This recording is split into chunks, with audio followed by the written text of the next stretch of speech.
बनारस, सुबह का वक्त। काशी क्लास में पढ़ा रही थी, तभी प्यून आकर उससे बोला, काशी मैडम आपसे मिलने कोई आया है, बाहर खड़ा है। बोल दीजिए इंतजार करे, अभी हमारी क्लास है, जब खत्म हो जाएगी तो आकर मिल लूंगी। वो इतना कह के वापस पढ़ाने लगी। ये सुन प्यून चला गया। मैडम क्लास ले रही हैं, आप इंतजार करिए, जब खाली हो जाएंगी तो मिल लेंगी। ये कहकर प्यून चला गया और राणा वहीं खड़ा होकर इंतजार करने लगा। काशी एक क्लास लेकर दूसरी क्लास लेने चली गई। ऐसे करते स्कूल की छुट्टी हो चुकी थी। काशी आई और टाइम भर के शालिनी के साथ निकलने लगी। बाहर जैसे पहुंची तो राणा उसके सामने आकर खड़ा हो गया। राणा ने सख्त आवाज में बोला, क्या आप ही काशी हैं? उसने उसकी तरफ देखते हुए कहा, जी हम हैं, बोलिए। जी मैं आपसे मिलने आया, पर आप बिजी थी। अगर आपके पास वक्त हो तो क्या हम कुछ देर बात कर सकते हैं? उसकी बात सुन काशी ने शालिनी को घर जाने का बोल के उसके साथ वहीं पास बने एक रेस्टोरेंट में आ गई। उसने बैठते हुए बोला, जी बोलिए क्या बात है? जी यादव जी को तो आप जानती हैं। जी हाँ, मेरी जमीन को लेकर बात करने आए थे। कहीं आप ही तो वो नहीं जो ये जमीन खरीदना चाहते हैं? जी हम नहीं, हमारे हुक्म सा चाहते हैं जमीन। वो आपको इस जमीन की मुंह मांगी कीमत देने को तैयार हैं। हर चीज बिकाऊ नहीं होती है, शायद ये आपके हुक्म सा को पता नहीं है, बताइए उन्हें। पर काशी जी वो जमीन हमारे हुक्म सा को चाहिए, राणा ने सख्त आवाज में कहा। तो काशी उसे देखते हुए शांति से बोली, आपके हुक्म सा को अगर चांद पसंद आएगा तो क्या आप सब चांद भी दोगे उन्हें? कल को कहेंगे कि बनारस चाहिए तो क्या करोगे? और ये कह के वो जाने लगी, पर कुछ कदम रुक के पीछे मुड़ी और कहा, अपने हुक्मसा से बोलिए वापस चले जाएं, यहां अपना वक्त न बर्बाद करें। इतना बोल के वो चली गई। राणा उसे जाते हुए देखता रहा। एक आदमी ने उसे एक फाइल देते हुए बोला, सर ये उस लड़की के बारे में सारी इंफॉर्मेशन है। काशी आश्रम चली आई और अपने कामों में लग गई। उसे काम करते हुए शाम हो गई। आज राजेंद्र जी भी आनंद जी के साथ आश्रम आए थे। चाचा जी आप यहाँ? काशी ने दोनों को देख के कुर्सी से उठते हुए कहा। राजेंद्र जी ने काशी के सर पर हाथ रखते हुए कहा, हमने सोचा चल के आश्रम के लोगों से मिल लें और आपको भी काम करता देख लें। तो ठीक है, आप जल्दी से मिल लीजिए, फिर हम सब घाट चलेंगे, आज महाआरती भी है। ये बोल वो काम में लग गई। दूसरी तरफ अभय जमीन को लेकर परेशान था। उसे यहाँ से जल्द राजस्थान वापस जाना था, पर उस जमीन की वजह से नहीं जा पा रहा था। हुकुमसा। राणा आया और इतना कह के खड़ा हो गया। राणा क्या हुआ? अब क्या बोला उस लड़की ने? अभय ने अपने माथे पर हाथ रखते हुए कहा। राणा चुप रहा, उसकी बोलने की हिम्मत नहीं हुई। राणा चुप मत रहो, बोलो, वैसे भी हमारा सर फटा जा रहा है, अभय ने लगभग चिल्लाते हुए कहा। राणा ने सारी बात बता दी। और क्या पता चला इस लड़की के बारे में और जमीन के बारे में? अभय ने उठते हुए कहा, जितना यादव ने बताया उतना तो आपको पता है, और ये जमीन इनकी माँ की थी। अपनी मृत्यु के पहले उन्होंने खुद ये वसीयत बनवाया था, पर वो वसीयत अभी हमारे हाथ नहीं आई है। पर पता चला है कि ठीक से जमीन काशी की भी नहीं है। अब ये पता करने में कुछ वक्त लगेगा। राणा ने सब बताया और चुप हो गया। तो पता करो राणा क्या है इस वसीयत में, फिर हम देखते हैं क्या करना है। अभय गाड़ी की चाबी उठा के जाने लगा। हुकुमसा कहाँ जा रहे हैं आप? राणा ने पूछा। राणा हम महाआरती के लिए जा रहे हैं, और हाँ, आप या कोई भी मेरे साथ नहीं आ रहा है, हम अकेले जा रहे हैं। अभय बोलकर निकल गया और राणा अभय को बुलाता रहा, पर अभय ने अनसुना कर दिया। अभय गाड़ी में बैठा और चला गया। चलो उनके पीछे, राणा ने गाड़ी में बैठते हुए कहा। काशी सबके साथ 80 घाट पहुंचती है। महाआरती में वक्त था तो सब महागुरु के पास चले गए मिलने। महागुरु जी आरती की तैयारी कर रहे थे। बहुत लोग महाआरती के लिए आए थे। घाट भरा हुआ था। काशी सबके साथ मंदिर आ गई और महागुरु के पैर छुए। राजेंद्र जी और आनंद जी भी पैर छूते हैं। अरे राजेंद्र जी कैसे हो, कब आए? महागुरु ने आरती की थाल काशी के हाथ में देते हुए कहा। जी बस 2 दिन हुए, राजेंद्र जी ने हाथ जोड़े हुए कहा। अच्छा आओ, महाआरती शुरू होने वाली है और आज की आरती तो हमारी काशी बिटिया के मुंह से हम सुनना चाहेंगे। क्यों, करोगी ना बिटिया? महागुरु जी ने काशी के सर पर हाथ रखे हुए कहा। काशी ने सर हिला दिया और आरती की थाल लिए वो नीचे घाट की तरफ उतर गई। आज घाट का नजारा बहुत खूबसूरत लग रहा था।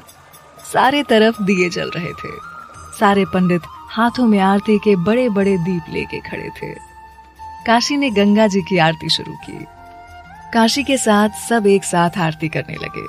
अभय गाड़ी रोक के घाट पर चला आया। वहां पर आज काफी भीड़ थी। वो ऊपर खड़ा हो गया और आरती को सुनने लगा, हाथ जोड़ के।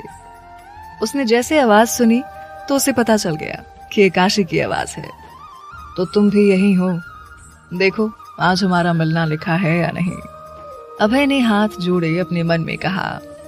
महागुरु ने देखा कि अभय भी आया है तो वो मुस्कुरा दिए। काशी सबके साथ आरती करने में मगन थी। काशी आरती खत्म कर सबको आरती देने लगी।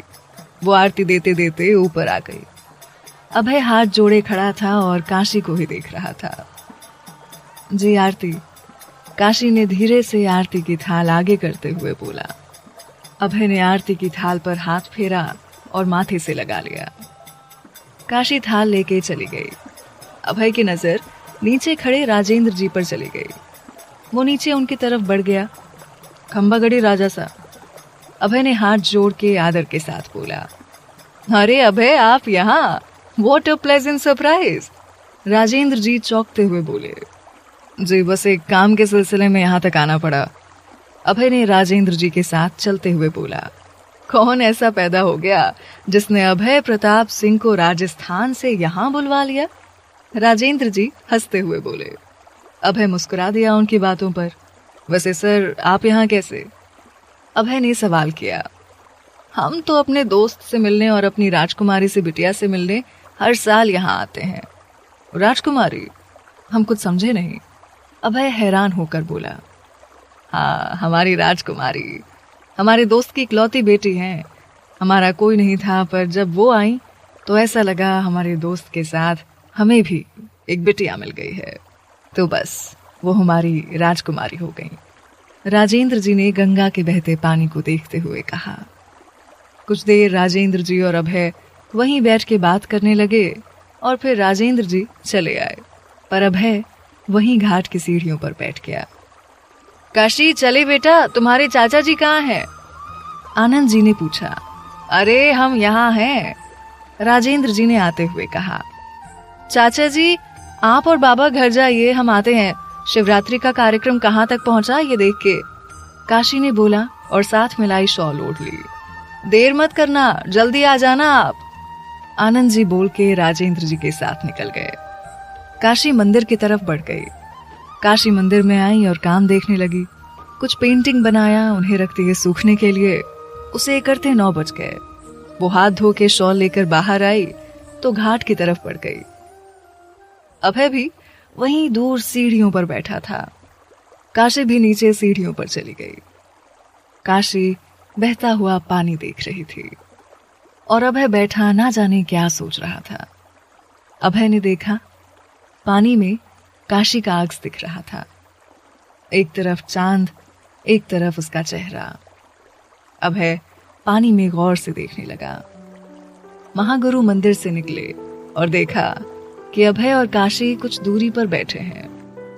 आज तो तुम दोनों का मिलना लिखा है भोलेनाथ ने, महागुरु मन में बोल के चले गए।